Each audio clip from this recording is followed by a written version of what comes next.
Asanteni wakulu, mmefanya kazi yenu. Amefika.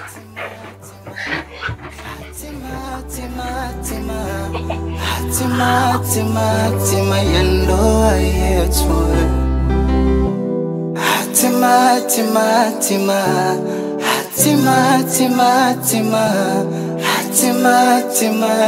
ya ndoa yetu.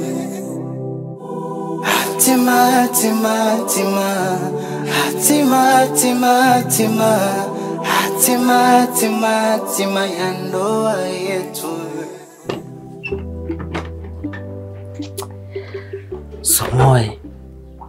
Somoe kipenzi changu. Sauti imesikika ya mababu na mababu. Kipenzi changu Somoe.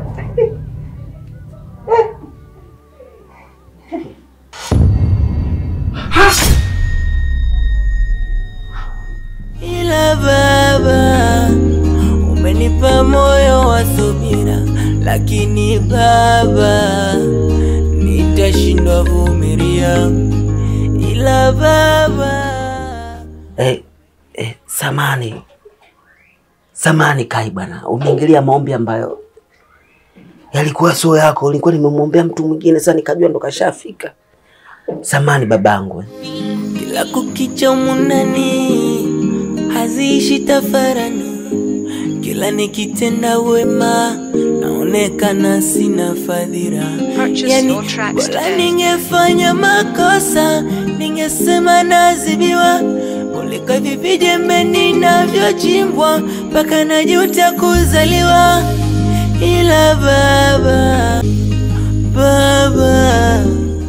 Kaka, yani Kai umekuja wakati mwafaka kabisa yani. Yani sijui hata nikwambie nini. Lakini mimi nafikiri Kai wewe ndio unajua udhaifu wangu. Naomba univumilie. Najua unachoka. Lakini katika hili Kai, wewe unajisikiaje kuniona mimi kila siku nalalamika kwa sababu ya Somoe? Nitaishije humu ndani mimi? Kai, ni wanaume gani niliokuwa nao mimi chumba kama hichi nilale peke yangu? Mimi nimekamilika. Sasa Kai, wewe ndo mtetezi wangu. Na ninaamini katika hili wewe Kai huwezi kushindwa. Hebu nipambanie kaka katika hili, nipambanie Kai. Kwenye ile milioni 4, mimi najua wewe unaweza. Kuna sehemu unaweza kuingia Kai wewe milioni 4 ukaiokota kama kawaida. Ikiwezekana hata ofisini pale chukua baba. Nitoe katika ile zulba babangu, nateseka mimi. Nimekuwa kama fala. Nimekuwa kama mjinga, nisifanyi chochote zaidi ya kumwaza mtu mmoja tu. Unajua bwana Kilamba, shida yako kubwa wewe ni ubinafsi. Hata siku moja sijawahi kutamka ya maneno mbele yako, au wewe mwenyewe unafurahi kuniona nikilia kama mtoto. Wewe ni mbinafsi. Maana tangu nilivyokushirikisha jambo la kupotea kwa mtoto wa Tasha, hukuonyesha jitihada zozote zaidi ya ile siku ya kwanza. Ila baada ya hapo ulionyesha nini? Simu zako zote ulizokuwa unanipigia ni kulaumu kuhusiana na Somoe. Sasa ndugu yangu, huu ni uungwana kweli? Yeah. Okay, tuachane na yote hayo. Hapo unavyoniona tumekumbwa na msiba mkubwa sana mbele yetu. Msiba? Msiba kivipi tena?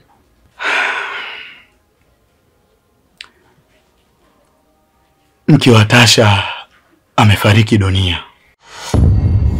Inanumiza moyo. Unasema nini Kai? Kai, unamzungumzia mke wa Tasha Zatiti? Ndio huyo unayemongelea, na taarifa rasmi ni kuwa Zatiti alijiua.